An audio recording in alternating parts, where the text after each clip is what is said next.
could you talk about, J.D. Vance is kind of laying out this picture. Iran is the big problem, but what he's really talking about, I feel like, is the axis of resistance that is, I think, the linchpin of what Israel and those U.S. politicians that back Israel so hard want to eliminate.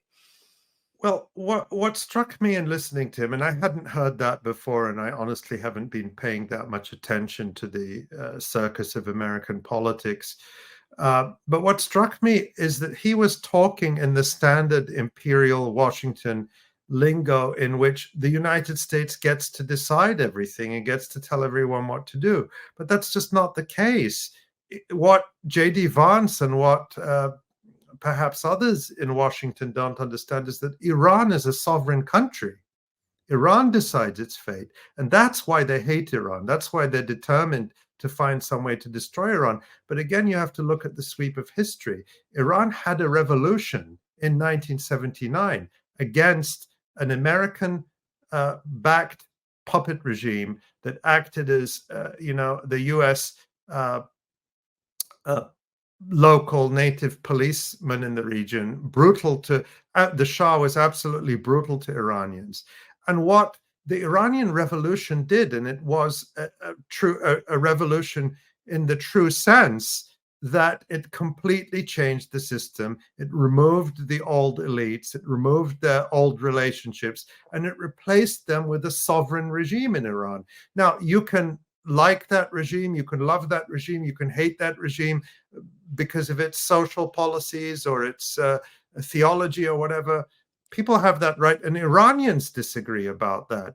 But what there can be no argument about is that Iran is a sovereign country, and what it has been working to do is to build up its strength and its sovereignty in order to be able to defend that sovereignty, which was gained not just through the revolution against the American-backed Shah, but also the American-backed Iraqi invasion of Iran in shortly after the revolution, and the war which was fueled against Iran. Iraq attacked Iran in 1979 or 1980, and the war continued for 8 years. But it continued because the United States, Western Europe, Germany, France, Britain were supplying Iraq with weapons.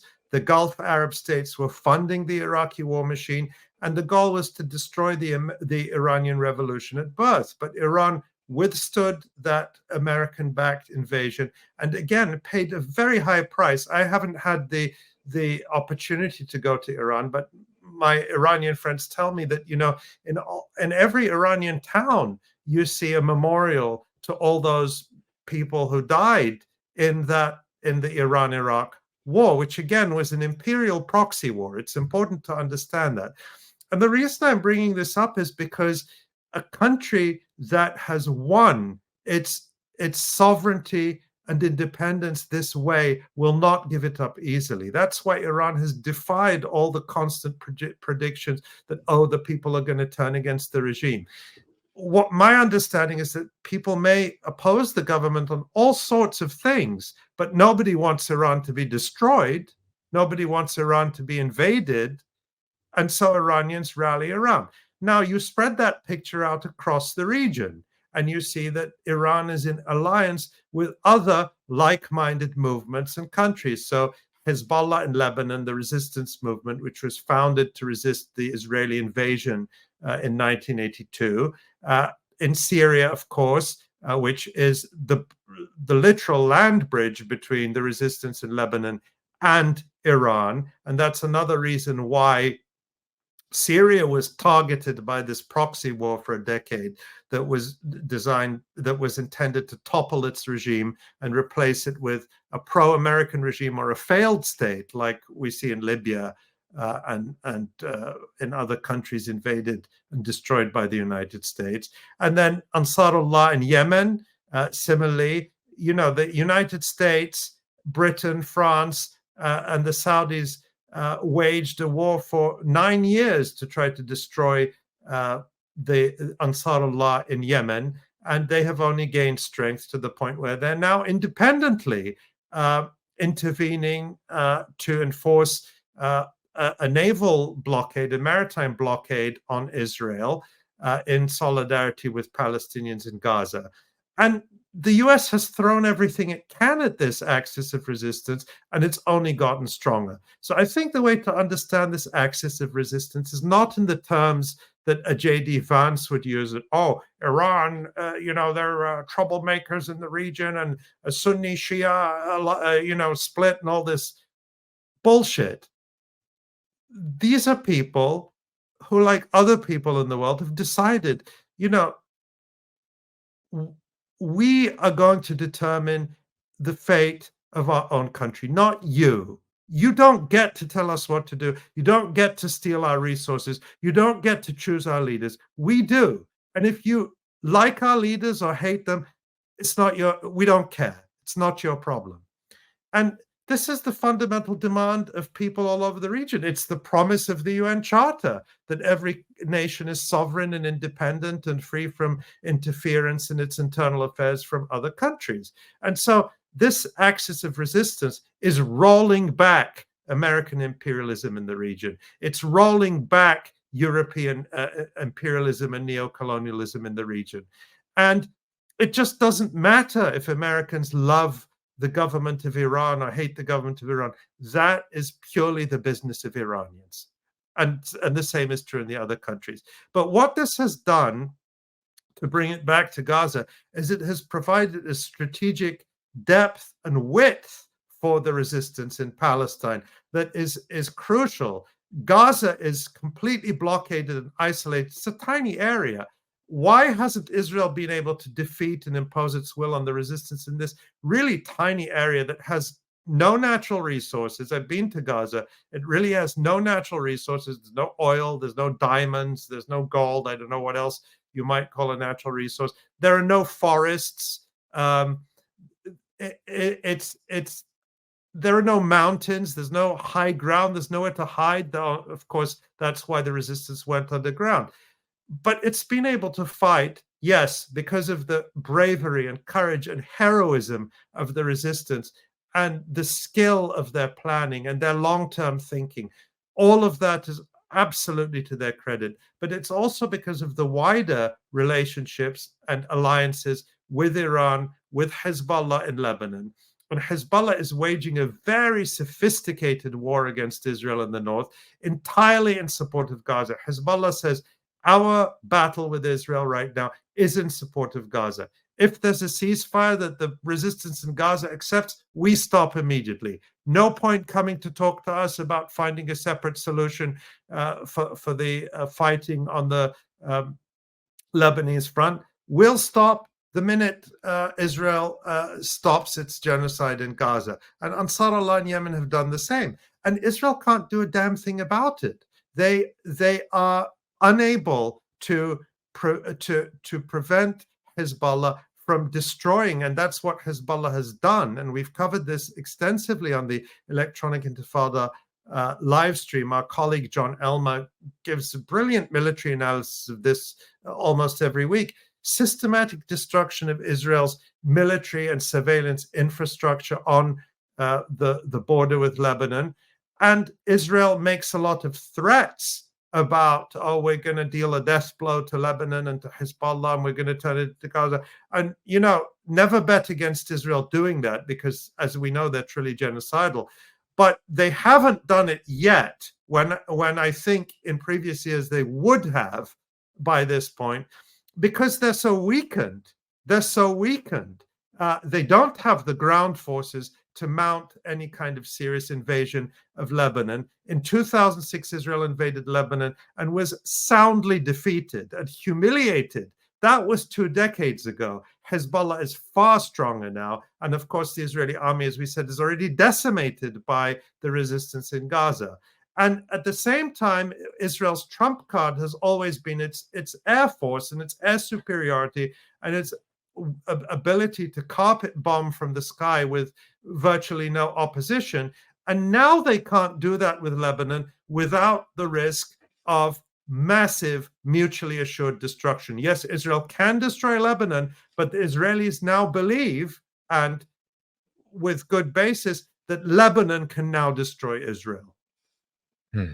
Yeah, I remember reading a report a year ago before the Al-Aqsa flood, and the report was that there were worries from the Israeli military establishment that if there was a broader war with Lebanon, that 1,000 missiles would rain on Tel Aviv in about a 2-hour span. I mean, that's a very large number of missiles. That is something the Iron And Dome likely wouldn't Hezbollah's be able to arsenal defend from. is far more sophisticated than that of Hamas or any other Palestinian group. Exactly. So these missiles, they would hurt, is the point. And I wanted to, on this point of the resistance, also, if you could talk about you mentioned the economic strife that Israel is suffering. Talk about the role of Yemen right now, because, um, you know, there are reports about the Eilat port being bankrupt now, and the U.S. is engaging in strikes, it seems like every other day, trying to supposedly, as JD Vance said, right, these little strikes, trying to stop Ansar Allah, but yet the blockade continues. So any comment on that?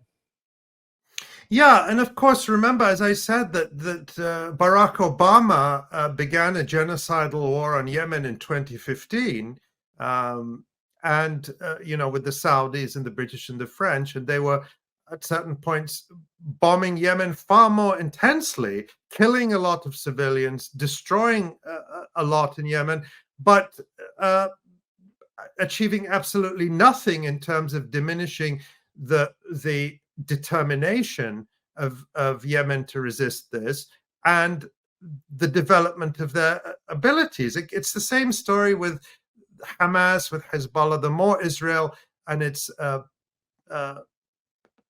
allies, for want of a better word, have attacked the resistance, assassinated its leaders, murdered civilians to try to demoralize the society or split the or undermine the public support for the resistance, the stronger they've gotten. And that's the story in Yemen. And in terms of the economic or the naval blockade on Israel, it's very significant. If you look, as I do, I'm not an expert on international shipping, but I watch channels that cover international shipping, and I read articles about this.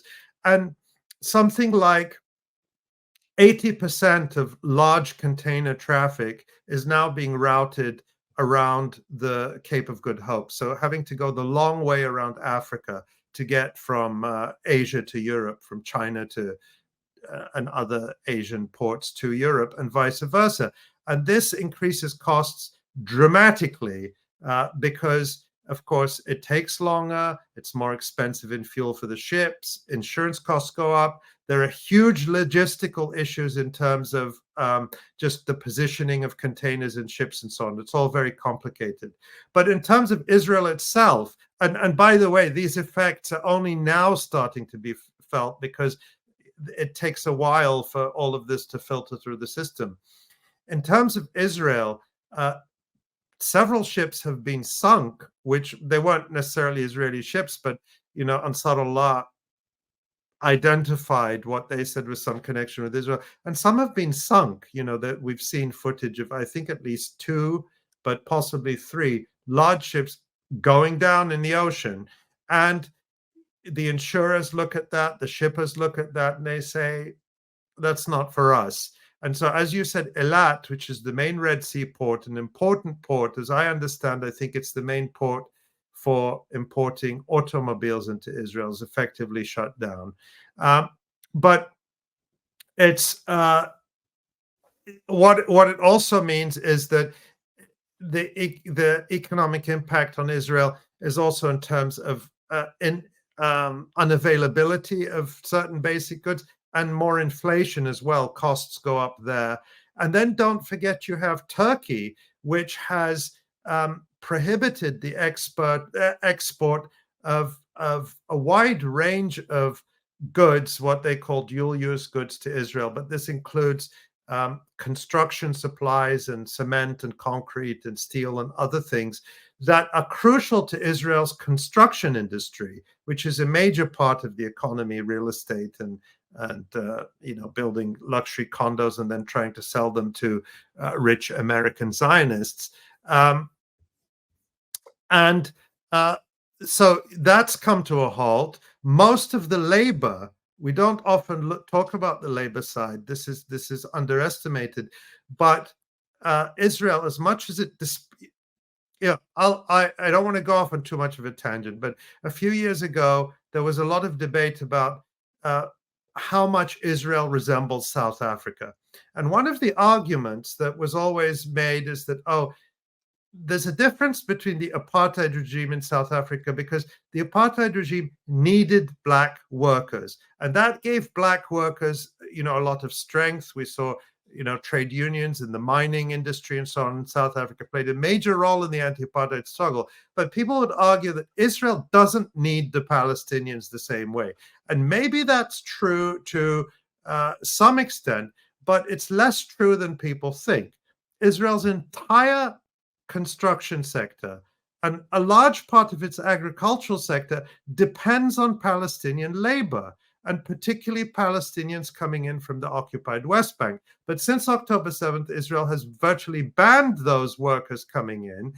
And the result is that the construction industry, a major part of the economy, is pretty much shut down. So there are all these impacts that, taken together, erode Israel's long-term prospects and viability, and make it, I think, an increasingly precarious and a doomed colonial project. I don't want to sound, overconfident about that, but that's the trajectory we see. And this has been visible for decades, and Israel hasn't really been able to do anything to change that trajectory. It's been on the same trajectory, and it's still on it. Mm. Yeah, and in many ways, I mean, I think just everything that you just outlined there summarized just it's all intensified a lot of what we've been talking about. I mean, Ansar Allah maybe jumped into this in solidarity with the Palestinian people at this moment, but the entire axis of resistance has been at this for quite a long time, and Israel has been on this trajectory, as you said, for quite a long time. But it's this moment of Al-Aqsa flood, of the genocide. It's so much more pronounced, and things just feel like they're accelerating so much faster than October 6th, 2023, and before that. Like it's And just so this much is world acceleration. history. I mean, this is the what we're seeing is the slow motion expulsion of the United States from a region that it has dominated and controlled since 1945, since it came in and effectively took the place of uh, the European colonial powers, primarily Britain and France. In 1945, the United States became the imperial power in the region, and it is being expelled from the region. And it's a slow motion expulsion. I'm sure J.D. Vance doesn't like it, and Joe Biden doesn't like it, and Donald Trump doesn't like it, even though they sometimes profess these sort of slightly maverick views, but they all believe in U.S. hegemony and imperial power, and they want to preserve it. And they don't have, this whole business about, Iran is a troublemaker, and this. I mean, it was hilarious to see J.D. Vance bring up the Abraham Accords, which was a Trump administration policy. This idea of normalizing relations between Arab tyrannies backed by the United States and Israel, and bringing them into an alliance against Iran. That was the Trump policy. That was the Obama policy, and that's the Biden policy. Biden fully embraced the Abraham Accords. Biden embraced all of Trump's actions in the Middle East, the moving of the U.S. embassy to Jerusalem, recognition of Israel's illegal occupation of the Golan Heights, and so on. He didn't reverse any of that. He's continued it. And remember, Jake Sullivan, who is Joe Biden's national security advisor, said, I think it was just weeks before October 7th, that the Middle East has never been calmer. Everything is stable. Everything's great. They thought they were going to get this Saudi-Israeli normalization deal, which was, the cherry on the cake of the Abraham Accords. And then October 7th happened. And, you know, their hubris, their ignorance, their lack of knowledge, their arrogance, all of it together means that they may or may not understand that the United States is being pushed out of the region. And I don't see that reversing, because the United States has brought nothing but death and destruction to the people of the region. It extracts the resources. It's there to get the oil, get resources. I don't mean that in a simplistic way, but that's what it's about. It's about controlling world markets and the movement of energy and capital and so on.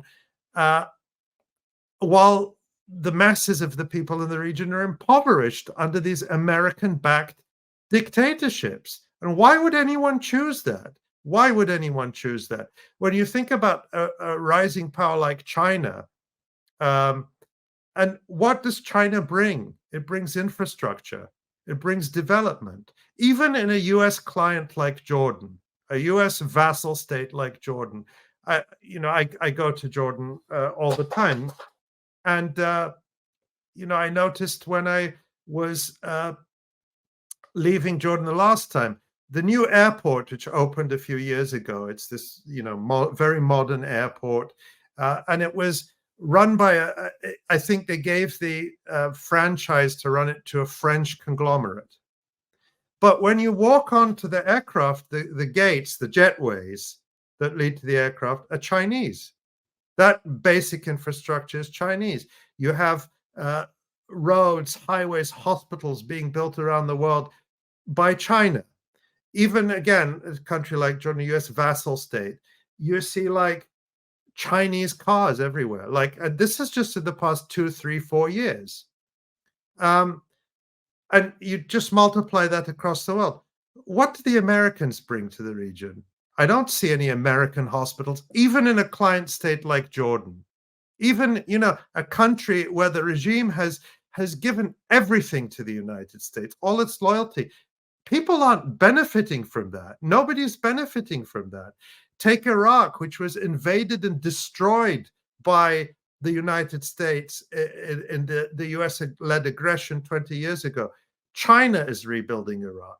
China is rebuilding the infrastructure. Of course, Iraqis are doing the work, but I'm talking about in terms of the infrastructure know-how and the contractors and so on. China is building thousands of schools in Iraq. And across Africa, of course, you have this propaganda in the West about how China is, this racist yellow peril propaganda about how it's all a secret scheme and China has its desire. They are projecting onto China what the United States is actually doing whenever it claims it's coming to a country to help. The United States won't give you a penny or put a brick on top of another brick unless it's benefiting them. And they say it openly, because when they talk about in Congress funding, sending another 60 billion for the proxy war against Russia in Ukraine, they say, oh, well, this is good for America because most of it goes to US weapons companies. So they make no secret about that. So I'm saying this just to put in perspective why nobody loves the United States outside the United States. It's not loved except in a few islands, like in Western Europe, a very irrelevant and increasingly extremist and disturbing part of the world. And, where else? Where else are they loved? Thank you for tuning in to my latest video. I appreciate all of your support. This channel, however, needs your help. I am seeking to make this channel more sustainable in the long term and upgrade necessary equipment to ensure that this work continues onward and makes progress to give you all of the geopolitical analysis that you all deserve. For that reason, I'm asking you to become a member of my Patreon community at patreon.com/DannyDhaiphong. You can find that link in the video description or in the pinned comment below. For whatever amount you choose to give, just know you are supporting independent media that you can't find anywhere else. Thank you so much, and I look forward to the next video.